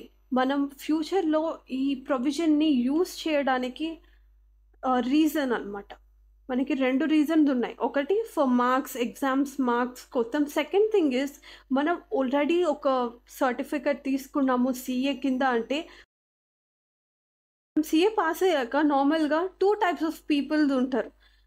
ఎలా అంటే మనం కొంతమందిని చూస్తే have you have been a CA man అంటే ఈ నాలెడ్జ్తో నువ్వు CA ఎలా పాస్ అయ్యావు అన్న అడుగుతారు. And have you been a CA అని మన ఉన్న నాలెడ్జ్కి ఆ CA అనేది ఒక ఆర్నమెంట్ లాగా అవ్వాలన్నమాట. You see the work that we do, you see that whether it may be a job, practice, business ఏదైనా గానీ మనకి ఆ సీఏ అనేది ఒక ఆర్నమెంట్ లాగా, ఒక ఎంప్లిష్మెంట్ లాగా ఉండాలన్నమాట. మనం ఇక్కడ నేర్చుకునే ఒక ఏదైతే ఉంది లైక్ ప్రొవిజన్స్ గానీ, లేకపోతే రూల్స్ అండ్ రెగ్యులేషన్స్ గానీ, అకౌంటింగ్ ప్రొసీజర్ గానీ, ఎవరో బిజినెస్‌కి మనం ఒక జాబ్ చేసి వాళ్ళు చెప్పింది చేయండి హెల్ప్ ఇదంతా కాదు. మనం ఇండియా యొక్క ఎకానమీని గ్రో చేయాలి. ఎకానమీకి మనమేమన్నా ఒక రకంగా హెల్ప్ చేయడం కోసం like India being a manufacturing sector, you see company పెట్టాలనుకుంటున్నారా?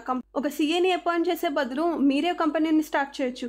And mark my words, మీరు గనక when you do not only study for marks is also a reason to remember all the provisions and all, but marks కోసమే కాకుండా when you remember that this point or this regulation will help me in my work or will help me in prospering India's growth అనుకున్నప్పుడు మటుకు you will remember that, బాగా remember చేస్తూ ఉంటారనమాట. Remember చేయడానికి 2 reasons ఏంటంటే, first thing marks, second thing it helps in the work that you do. చూడండి, మనకి 2 types of thinking ఉంటుంది. ఈ పాయింట్ ఒక పని ఏదన్నా చేస్తే దానివల్ల ఏదన్నా బెనిఫిట్ వస్తుంది అనుకుంటే మటుకు మాత్రమే మనం ఆ పని చేయడానికి చూస్తాము. సెకండ్ థింగ్, ఆ బెనిఫిట్ రావాలి అంటే సెకండ్ కేటగిరీ ఆఫ్ పీపుల్ ఎలా ఉండాలి అంటే, మనకు అసలు ఈ బెనిఫిట్ అనేది ఒకటి రావాలి అంటే ముందు అది మనం నేర్చుకోవాలి కదా. చూడండి, ఇప్పుడు మీరు నేర్చుకునే స్టేజ్లోనూ ఇది నాకు వర్క్లో యూజ్ అవుతుందా రాదా, అంటే ఆ బెనిఫిట్ వస్తుందా రాదా అన్న డౌట్ తోటే మీరు నేర్చుకుంటే మీకు ఆ బెనిఫిట్ ఎట్లా వస్తుంది? రాదు. అసలు మీరు యూజ్ అవ్వాలి, ఆ బెనిఫిట్ అనేది రావాలి, నేను నా వర్క్లో దాన్ని యూజ్ చెయ్యాలి అని ఒక స్ట్రాంగ్ డిటర్మినేషన్ తోటి మీరేమన్నా నేర్చుకుంటే, ఆ ఎంతూజియాజం, ఆ జీల్ తోటి మీరు ఏదన్నా నేర్చుకుంటే, అప్పుడు మీకు ఖచ్చితంగా నేర్చుకున్న ఒక్క చాప్టర్, ఐడిటీలో యూజ్ చేసే ఇంటర్నేషనల్ టాక్సేషన్ కానీ, ఐడిటీలో యూజ్ చేసే కస్టమ్స్ కానీ, లేకపోతే ఎఫ్ఆర్లో యూజ్ చేసిన ఫినాన్షియల్ ఇన్స్ట్రుమెంట్స్ కానీ, ఎస్ఎఫ్ఎంలో యూజ్ చేసిన వాల్యుయేషన్ ఆఫ్ కంపెనీస్ కానీ, ఏదైనా మీ వర్క్లో హెల్ప్ అవుతుంది, దాంట్లో స్పెషలైజ్ చేయడానికి యూజ్ అవుతుంది. సో మీరు యు బిలీవ్ ఫస్ట్ థింగ్, మీరు ఆడిట్ అనే కాదు, ఏదన్నా నేర్చుకోవాలి అనుకున్నప్పుడు, let that be CA syllabus అనే కాకుండా ఏదైనా మీరు నేర్చుకోవాలనుకున్నప్పుడు అది మీ దాకా వస్తుంది అంటే మీ ఫ్యూచర్ దానివల్ల మారుతుంది.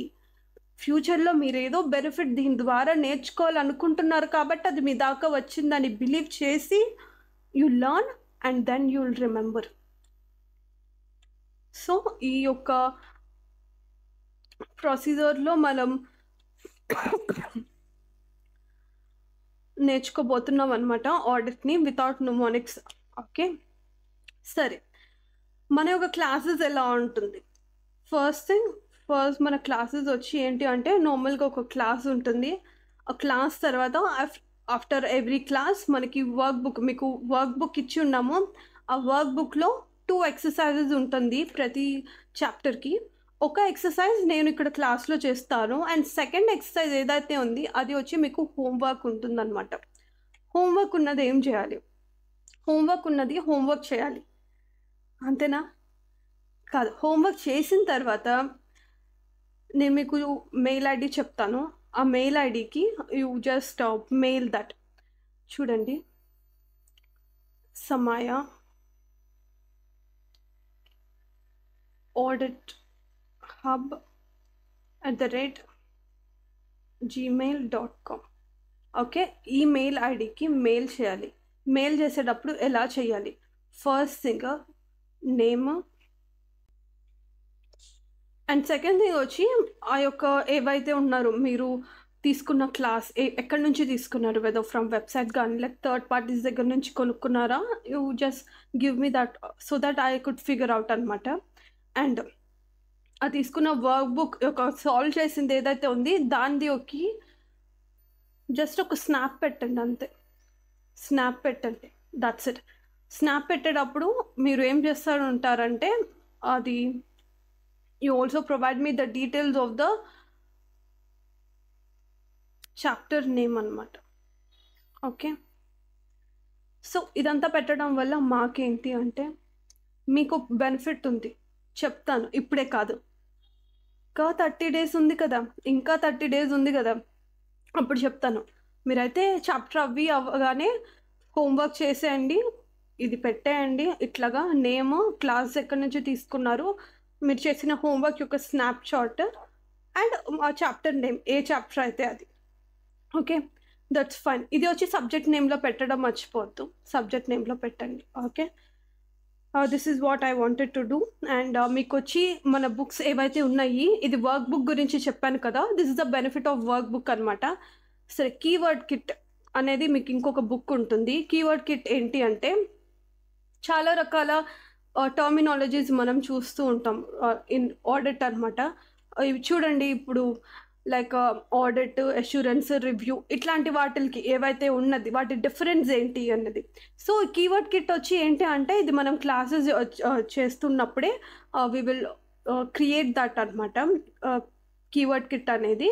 సో న్యూ టర్మినాలజీ లేకపోతే టర్మ్స్కి మధ్య డిఫరెన్స్ ఏంటి, ఎగ్జిక్యూటివ్ డైరెక్టర్స్కి నాన్ ఎగ్జిక్యూటివ్ డైరెక్టర్స్కి డిఫరెన్స్ ఏంటి, ఇవంతా సిలబస్కి రిలేటెడ్ కాదు, బట్ మీ యొక్క అండర్స్టాండింగ్కి రిలేటెడ్. కీవర్డ్ కిట్ అనేది మీ అండర్స్టాండింగ్, ఆ టర్మ్స్ అనేవి ఎందుకు యూజ్ చేసాము అన్నది ఆ యొక్క కీవర్డ్ కిట్లో మీకు ఎక్కువ ఉంటుంది.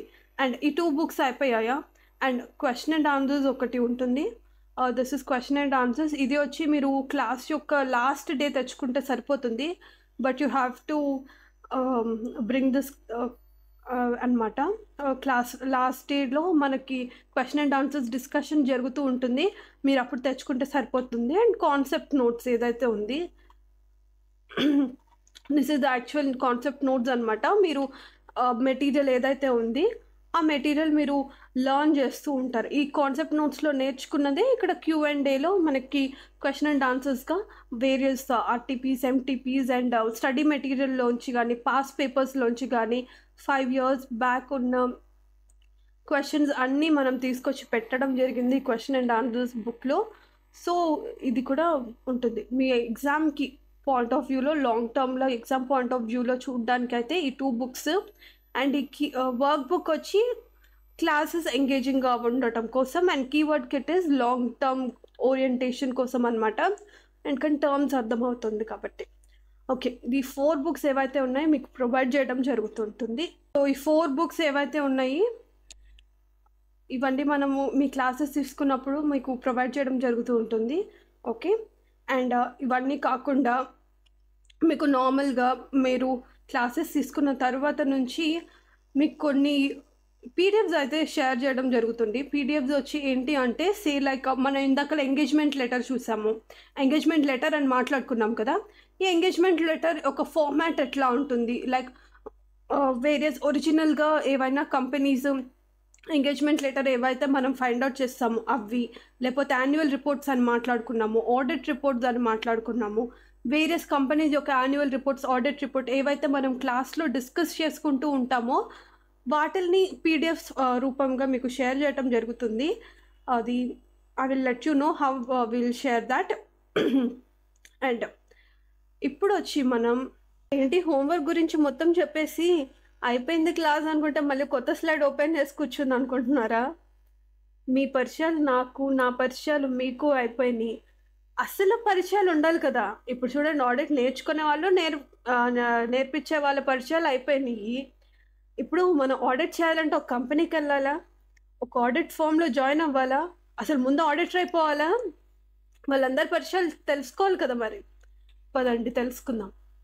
చూడండి, వీళ్ళు వచ్చి మన క్యారెక్టర్స్ అనమాట. రాబోయే 30 daysలో ఈ రోల్స్ ఏవైతే ఉన్నాయి, ఈ పర్సన్స్ చేసే ఆడిట్ ఏదైతే ఉంటుంది, చూడండి స్లోగా ఒక దాని తర్వాత ఒకటి నేర్చుకుందాం. ఫస్ట్ ఇన్ని తెద్దాం. హీజ్ అ హీరో అనమాట. ఎవరు? ఆడిటర్. ఇది మీరే. Represent it as your self. ఇది మీరు, your the auditor. Okay. And audit ఫామ్లో ఆడిటర్తో పాటు ఇంకొక ఆడిట్ పార్ట్నర్ కూడా ఉన్నారు.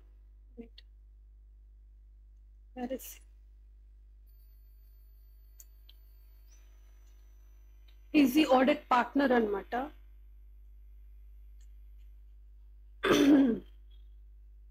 వీళ్ళ పేర్లు ఏంటంటారా? వీళ్ళ పేర్లతో మనకి సంబంధం ఏముంది? He's auditor, he's hour audit partner. మనకి ఎక్కడెక్కడైతే అవసరమో అక్కడక్కడ వీళ్ళని తెచ్చేసుకుందాము, సరిపోతుంది. అంతకు మించి వీళ్ళతో మనకి ఎక్కువ పరిచయాలు అక్కర్లేదు. చూడండి, ఇద్దరు ఆడిటర్స్ 2 జేబుల్లో చేతులు పెట్టుకొని ఉన్నారు. పాస్ అయ్యాక మనం కూడా అట్లాగే జేబులో చేతులు పెట్టుకొని వెళ్ళాలన్నమాట. ఓకే. సరే, ఈ ఇద్దరు ఆడిటర్స్ ఉన్నారు, వీళ్ళకి హెల్ప్ చేయడానికి మరి ఆర్టికల్ అసిస్టెంట్ ఉండాలి కదా.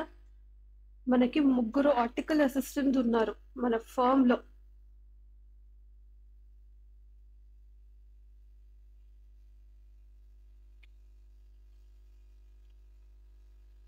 యా,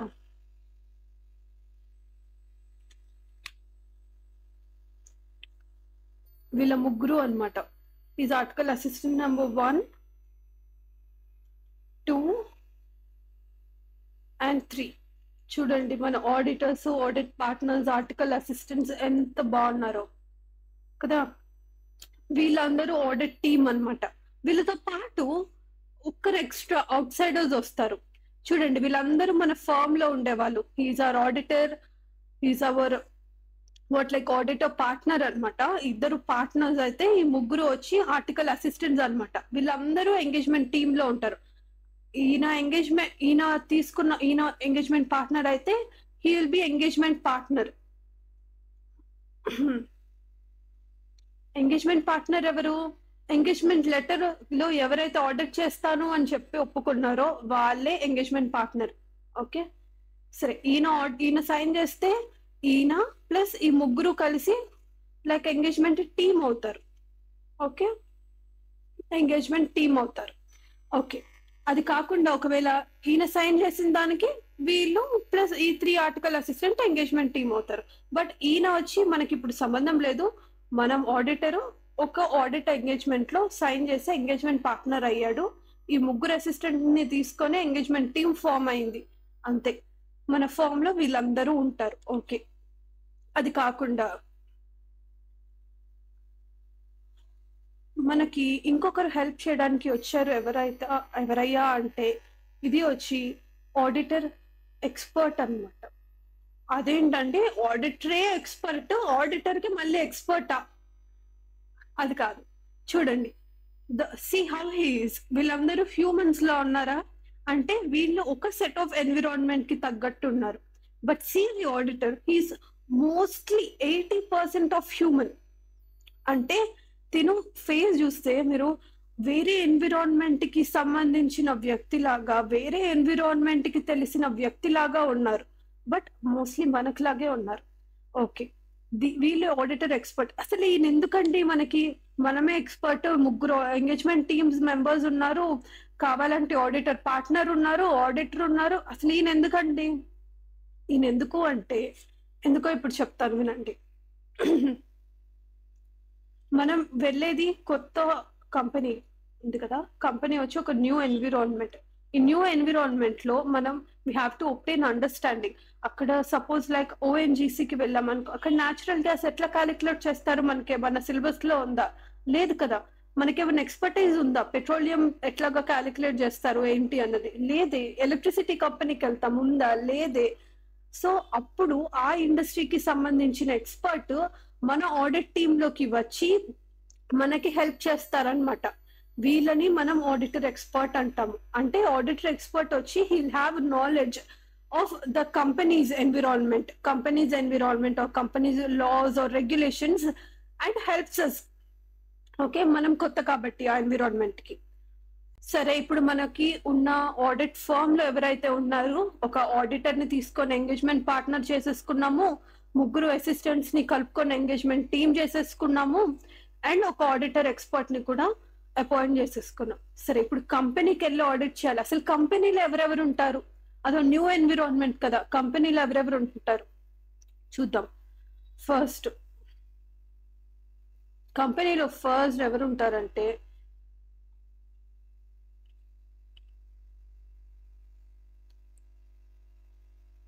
ఆ కంపెనీ యొక్క టీసీడబ్ల్యూజీ. చూడండి, తక్కువ మంది ఉన్నారు, 3 మెంబర్స్ ఉన్నారు అంతే. టీసీడబ్ల్యూజీ అంటే ఎవరు? ఫౌండర్స్ కానీ చైర్మన్స్ కానీ వీళ్ళందరినీ మనం టీసీడబ్ల్యూజీ అంటాం. ఓకే.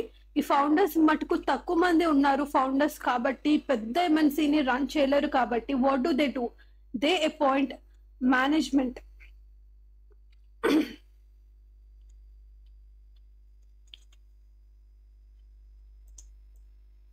యా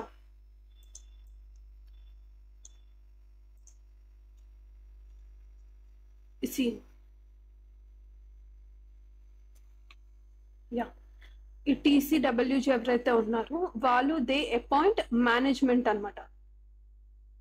మేనేజ్మెంట్ చూడండి ఎక్కువ మంది ఉన్నారు సో దట్ ఎక్కువ డిపార్ట్మెంట్స్ కి వర్క్ చేయడం కోసం పేమెంట్స్ని డే టు డే ఆపరేషన్స్ ని క్యారీ చేయడానికి మేనేజ్మెంట్ ఇంతమంది ఉన్నారు. ఓకే సరే, ఇంకొకరు ఎవరయ్యా మనం ఇంట్రడ్యూస్ చేసేది అంటే he's our audit committee chairman. Audit committee chairman అనమాట. అసలు ఆడిట్ కమిటీ ఏంటి, చైర్మన్ ఏంటి? ఆడిట్ కమిటీలో ఆడిట్ అని ఉంది అంటే ఏంటి, ఈయన ఆడిట్ చేస్తారా కంపెనీకి, మరి మనం చేసేది ఏంటి అని అనుకోవద్దు. ఈ ఆడిట్ కమిటీ చైర్మన్ ఎవరైతే ఉన్నారో ఈయన జాబ్ ఏంటి అంటే చూడండి, మేనేజ్మెంట్ కంపెనీ యొక్క డే టు డే ఆపరేషన్స్ అన్ని చూడడంలో చాలా బిజీగా ఉంటుంది. ఆడిట్ సంవత్సరానికి ఒకసారి జరిగిద్ది. టైప్స్ ఆఫ్ ఆడిట్ మనం రేపు డిస్కస్ చేసుకుందాము. లైక్ ఇప్పుడు ఉన్న ప్రస్తుతంకి ఆడిట్ ఏంటంటే, ఆడిట్ అంటే ఏంటి, మోస్ట్లీ ఈ ఆపరేషన్స్ ని చెక్ చేయటం. ఆపరేషన్ చేసేది మేనేజ్మెంట్, దీన్ని చెక్ చేయడం కోసం ఆడిట్ కమిటీని ఫామ్ చేస్తారు. ఈ ఆడిట్ కమిటీ అప్లికబిలిటీ ఎంత టర్న్ ఓవర్ చేంజ్ అయితే క్రాస్ అయితే ఆడిట్ కమిటీ పెట్టుకోవాలి, అదంతా మనం ఫ్యూచర్ లో నేర్చుకుందాము. సపోజ్ కంపెనీకి ఆడిట్ కమిటీ ఉన్నారు. ఈ ఆడిట్ కమిటీ ఏం చేస్తారంటే, ఈ ఆడిట్ కమిటీనే మన ఆడిటర్ యొక్క పేరుని ఈ మేనేజ్మెంట్ కి రికమెండ్ చేస్తారు. అంటే మన క్వాలిఫికేషన్స్ కానీ ఎక్స్పీరియన్స్ కానీ లేకపోతే లైక్ అవర్ ఇండిపెండెన్స్ గురించి కానీ ఎథికల్ రిక్వైర్మెంట్స్ గురించి కానీ మనల్ని ఒక క్రౌడ్ లోంచి సెలెక్ట్ చేసి దాన్ని మేనేజ్మెంట్ కి చూపేదే ఈ ఆడిట్ కమిటీ చైర్మన్ చేసే పని అన్నమాట. ఆడిట్ కమిటీ చేసే పని.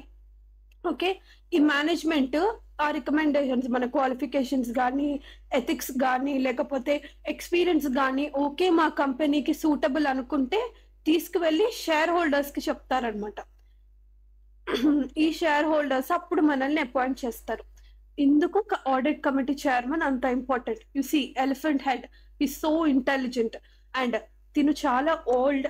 అండ్ ఈ ఆడిట్ కమిటీ చైర్మన్ ఎవరైతే ఉన్నారో he actually governs the work that we do. He actually meets with us అనమాట. మనం చేసే ఆడిట్లో ఏమన్నా ఫైండింగ్స్ ఏవైనా ఉన్నాయి అనుకుంటే, ఏమైనా రిస్క్ ఫైండ్ అవుట్ చేసామని చెప్పామా ఇందాక, ఆ రిస్క్ తీసుకువెళ్ళి డైరెక్ట్ గా ఇప్పుడు ఆడిట్ కమిటీ చైర్మన్ కి చెప్తారు. Audit committee chairman is responsible for all the audits that were done in that company. Okay okay, ఇప్పటికి ముగ్గురు అయ్యారు. ఎవరు? టీసీడబ్ల్యూజీ, మేనేజ్మెంట్, ఆడిట్ కమిటీ చైర్మన్. ఇంకొకరు చూద్దాం.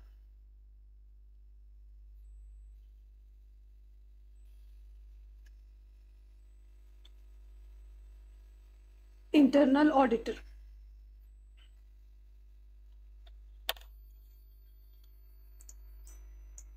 ఈ ఇంటర్నల్ ఆడిటర్ ఎవరండి, ఎందుకు జిరాఫీ హెడ్ పెట్టారు అంటే చూడండి, మేనేజ్మెంట్ ఏం చేస్తుంది, డే టు డే ఆపరేషన్స్ లో డెసిషన్స్ తీసుకోవడం అదంతా చేస్తుంది. ఆడిట్ కమిటీ చైర్మన్ ఏం చేస్తుంటారు, ఆడిట్ గురించి తెలుసుకుంటూ ఉంటారు. ఆడిట్ ఎట్లా జరుగుతుంది ఏంటి అని. ఏ ఆడిట్? మనం చేసే స్టాట్ ఆడిట్ అంటే ఇయర్ కి ఒకసారి చేస్తారు. అండ్ కంపెనీ రెగ్యులర్ గా చేసే ఇంటర్నల్ ఆడిట్. ఇంటర్నల్ ఆడిట్ కూడా కొంత టర్న్ ఓవర్, కొంత లిమిట్స్ అవన్నీ మారాక ఇంటర్నల్ ఆడిట్ ఫంక్షన్ అనేది పెడుతూ ఉంటారు. అప్పుడు ఇంటర్నల్ ఆడిటర్ ని అపాయింట్ చేయటం ఇదంతా జరుగుతూ ఉంటుంది. అది కూడా మనం ఫ్యూచర్ లో తెలుసుకోబోతాం. ఓకే, ఈయనకి జిరాఫీ హెడ్ అని ఎందుకు పెట్టారు అంటే, ఇంటర్నల్ ఆడిటర్ కంపెనీలో జరిగే ఆల్ యాక్టివిటీస్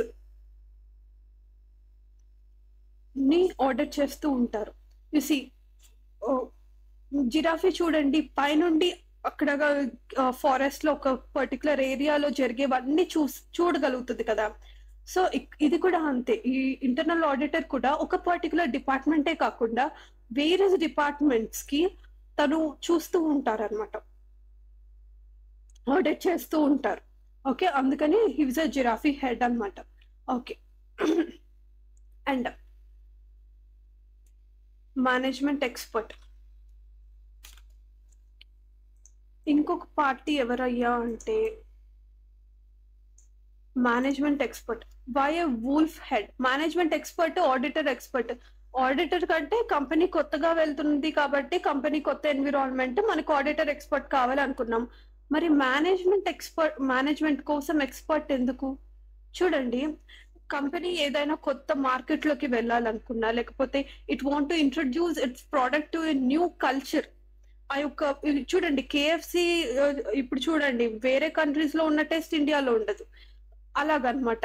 సో మన యొక్క టేస్ట్ కి తగ్గట్టు ఎట్లయితే ప్రోడక్ట్ ని మోడిఫై చేస్తారో, అలాగే మేనేజ్మెంట్ ఎవరైతే ఉన్నారో మనం వెళ్ళే కొత్త మార్కెట్ కి కానీ, లేకపోతే అక్కడ ఉన్న లాస్ అండ్ రెగ్యులేషన్స్ కి కానీ, అవంతా ఇప్పుడు కంపెనీ చాలా దగ్గర చాలా ఆపరేషన్స్ ఇవంతా చేస్తుంటుంది. ప్రతిసారి ఎక్స్పర్టీస్ కోసం ఒక కొత్త మేనేజ్మెంట్ బోర్డ్ ఆఫ్ డైరెక్టర్ ని పెట్టలేరు కదా. సో మేనేజ్మెంట్ ఎక్స్పర్ట్ ని ఎంప్లాయీ చేస్తారనమాట. సో ఇది వచ్చి management expert who gives advises to the management అనమాట. Okay, he so clever, that's why a wolf head. Okay, now we'll see another character is senior management అనమాట. ఇది senior employee, that's it, senior employee అంతే. అంటే company start అయిన దగ్గర నుంచి ఎంప్లాయీగా ఉన్నారు, like so much of like what trust worthy ఉంది, లేకపోతే చాలా యొక్క కంపెనీకి చాలా లాయల్ గా ఉన్నారు అనమాట. Senior employee, senior management. Okay, he's then bear head for that. Okay, and చూడండి ఆడిటర్ అయిపోయింది. అండ్ యా, ఇప్పుడు మనం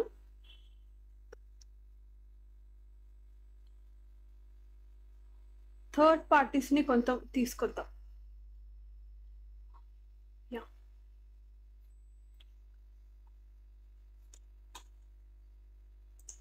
యు నో హూ హీస్? మీరు గెస్ చేయండి, ఈ లోపు నేను చెప్తూ ఉంటాను ఎవరు అని. Yeah, she is our bank manager అనమాట. Not ours, companies bank manager అనమాట. కంపెనీ కొన్ని లోన్స్ తీసుకుంటూ ఉంటుంది, ఆ లోన్ ఇచ్చే బ్యాంక్ బ్రాంచ్ యొక్క మేనేజర్ అనమాట ఈవిడ. సో మనం వచ్చి ఈ బ్యాంక్ మేనేజర్ ఎందుకు మనకి అంటే, ఇప్పుడు చూడండి మనం ఎక్స్టర్నల్ కన్ఫర్మేషన్ అనే ఆ ప్రాసెస్ లో గుర్తుందా మీకు? బ్యాంక్ లో ఆ లోన్ అవుట్ స్టాండింగ్ బ్యాలెన్స్ అంతా తెలుసుకోవడం కోసం ఆ బ్యాంక్ మేనేజర్ నుండి మనం ఇన్ఫర్మేషన్ తెచ్చుకోవాలి, ఆ సర్టిఫికెట్ అని. ఆ సర్టిఫికెట్, ఆ కన్ఫర్మేషన్ ఇచ్చేదే ఈ బ్యాంక్ మేనేజర్ అనమాట. ఓకే, ఈయనెవరు అంటే C&AG. అసలు ఎవరి C&AG? C&AG ఎవరు అంటే he's actually auditor of government companies, auditor of government departments అనమాట.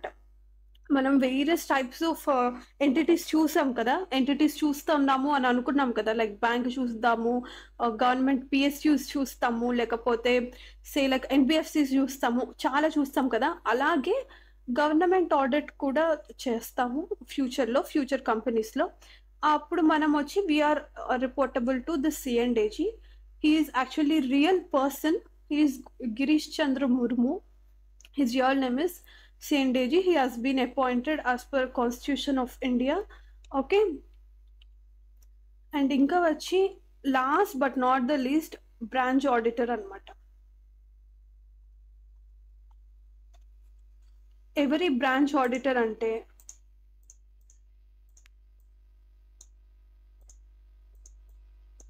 wait a second. యా, ఈ బ్రాంచ్ ఆడిటర్ చూడండి మనకులాగే హ్యూమన్ లాగానే ఉన్నారు. Is branch auditor but only one pocket in hand. రెండు ఉంటే మన వాళ్ళే, బట్ ఒక్కటే హ్యాండ్ పాకెట్ లో ఉంటే హీస్ కంపెనీస్ బ్రాంచ్ ఆడిటర్. మీరు పెద్దగా ఇవన్నీ హ్యాండ్స్ అవన్నీ అంతా గుర్తుపెట్టుకోక్కర్లేదు. ఈ హెడ్ ఇవంతా ఎందుకు పెట్టాను అంటే ఆ యొక్క పర్సన్ యొక్క పొజిషన్ యొక్క క్యారెక్టరైజేషన్ ని చెప్పడం కోసం. ఇప్పుడు చూడండి జిరాఫీ హెడ్ ఎందుకు పెట్టాము? Looks in to all the activities of the company. అంతే కదా, ఎలిఫెంట్ హెడ్ ఎందుకు పెట్టాం? He so old intelligent. ఇప్పుడు చూడండి, ఆడిటర్ వర్క్ ని ఎగ్జామిన్ చేయాలి అంటే how knowledge he has to have. So అందుకోసం అనమాట.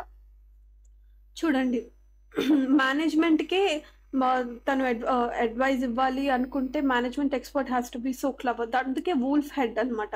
సో అలాగా ఆ పర్సన్స్ యొక్క క్యారెక్టరైజేషన్ మనకి తెలిసిపోవడం కోసం అలా హెడ్స్ మార్చడం జరిగింది. ఓకే, ఇంకా చూడండి, branch auditor. Company branch auditor ఎవరు అంటే, ఇప్పుడు చూడండి చాలా ఎంఎన్సీస్కి లైక్ బ్రాంచెస్ ఇన్సైడ్ ఇండియా చాలా ఉంటాయి, అవుట్ సైడ్ ఇండియా కూడా ఉంటాయి.